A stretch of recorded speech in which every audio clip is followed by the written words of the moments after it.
Welcome to How to Dowel Test a Sit Skier. This is a training video aimed at adaptive ski instructors.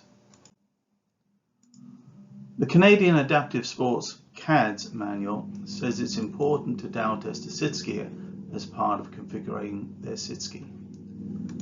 The PSIA American and BASI British manuals agree, but I can't find anywhere on the internet a good explanation of what a dowel test is and how to do it. So that's the purpose of this manual, to explain how to do a dowel test when setting up a sit ski. But before we discuss how, it is usually a good idea to discuss why.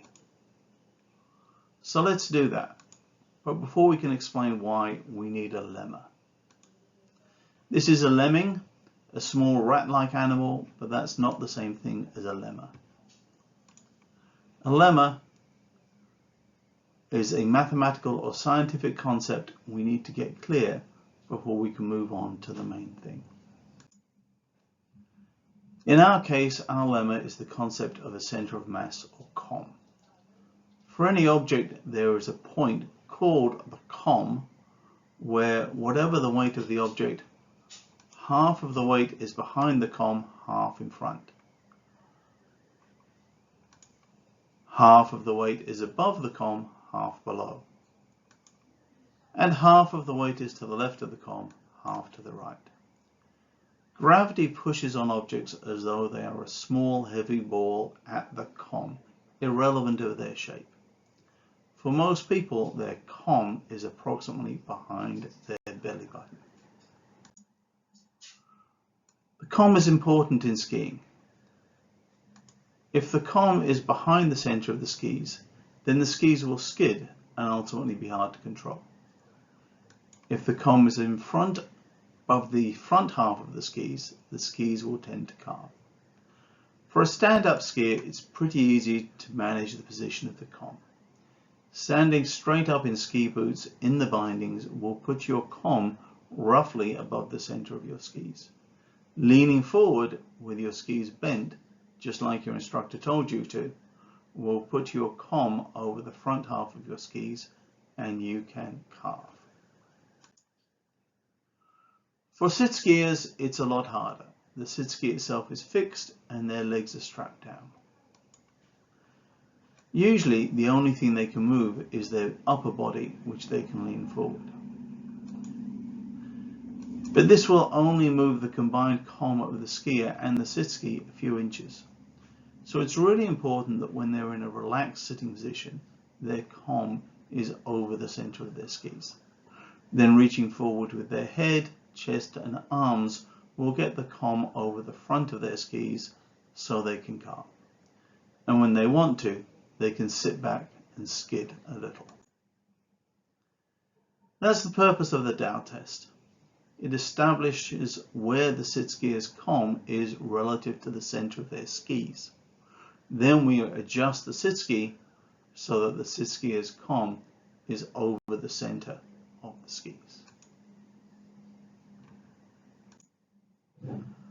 Okay, so how do we do that? Well, the first thing we need is a dowel. What is a dowel? It's basically a fancy name for a stick. A dowel is an object which is long in one direction and consistent in its size and shape all the way along in the other dimensions. A broom handle is a good example of a dowel. People usually think of a dowel as being circular in cross-section, but for our purposes, a triangular or semicircular cross-section is even better. Some other things that we need. A flat floor surface hard enough that the dowel with the weight of the sit skier won't sink into it, but soft enough not to damage the base of the ski. A thin carpet on a standard floor works well.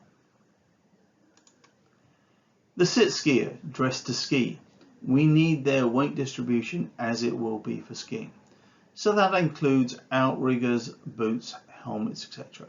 It also includes their ski jacket and whatever layers they expect to wear under it, since that moves their com forward from the back of the sit ski by the thickness of their clothes. About half an hour of time. This is an iterative process. We test, adjust, test again. And the skier is likely to have to get in and out of their sit ski a number of times.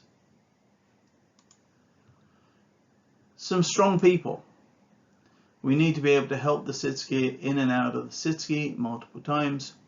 We also need to lift the sit ski with the skier inside it on and off of the dowel multiple times. And finally, whatever tools are needed to adjust the sit ski seat forward and back relative to the foot it uses to connect to the bindings or ski. This will probably require spanners, wrenches in American, or Allen keys.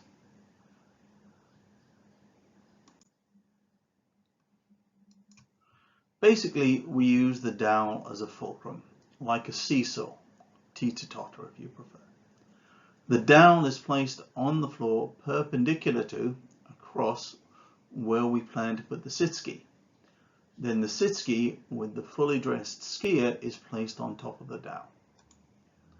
It's important that the dowel is directly under the midpoint of the skis. Most skis have a manufacturer's mark to show where this is. If you can't find one, then measuring the midpoint of the markings and marking with a Sharpie is probably as good as you can do. If they balance with both tips in the air when relaxed and can tip themselves forwards or back by chest movement alone, that's perfect. Their comb is directly over the midpoint of the skis. They will be able to carve and skid under control.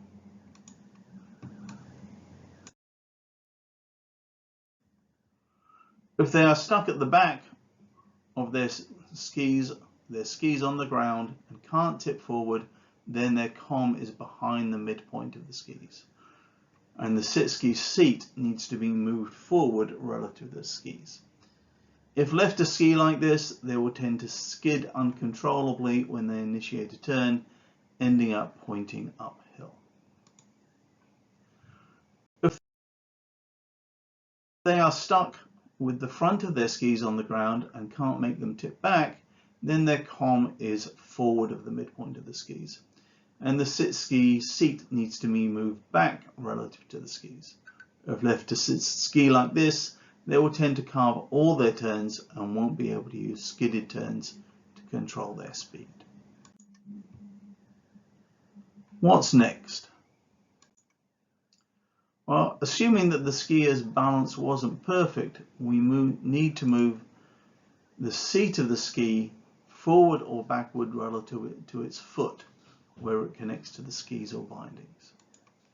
Exactly how you do this will vary between sit ski modules or models, but usually there is a slide mechanism with bolts that can be loosened, allowing the slide to be repositioned and then tightened up again. To do this, you will probably need to get the sit skier out of the chair. There is probably too much pressure on the joints with the sit ski for the slide to move smoothly with the skier in the sit ski. You may find that it's easier to access the slide if you turn the sit ski upside down. If you do, then you end up moving the skis relative to the static sit ski. Remember that if the goal is to move the skier's comb forward, then you will need to move the skis backwards and vice versa. Sadly, there is no formula for predicting how far you need to move the seat to get the sit skier correctly balanced. All you can do is move it a bit and then repeat the balance test. If they were very badly off balance, then moving it a big bit. If they were very nearly balanced, then move it a little bit. So it becomes an iterative cycle. Do the balance test, adjust a bit, redo the balance test, and continue until you and the skier are happy that their comb is directly over the midpoint of the skis. That's basically it. We've discussed why it's important for a sit skier's center of mass COM to be directly above the midpoint of their skis. And we've discussed how to check that using a Dowel and a balance test. And we've discussed how to iteratively adjust the sit ski until the COM is above the midpoint. Since we started with a lemma, let's end with a coda. This explains why you can't just grab any sit ski that's the right size and go skiing immediately.